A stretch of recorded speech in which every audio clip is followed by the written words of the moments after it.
Sir Chris, Hoy, sir. anong yung ginagawa, sir? Sir. You tell me, sir. You tell me, bakit nga ba?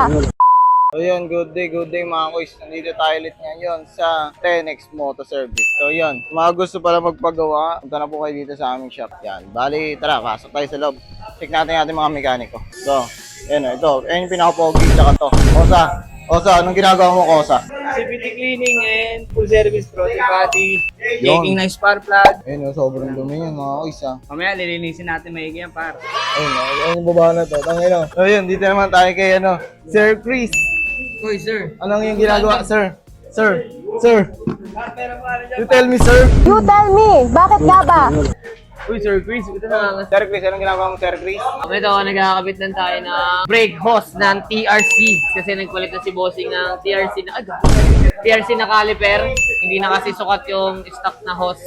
Kasi tatama siya ron sa mismong kaha. Hapit na hapit siya. So, ang mangyayari is, papalitan muna natin siya ng brake hose. Harap likod dyan, mga sira. Front and rear brake hose. Ito, pakita mo, nasa upuan yung hose ni bossing. You tell me, sir. So yun, bala ito pala yung ikakabit na brake hose kay sir. Harap likod pala yan, harap likod dyan, mga kuys ha. Ayan. Ano yan si sir? Pan siya ng TRC. Ayan. TRC baka naman. Ayan. Thank you, Sir Chris ha. Uy, salamat.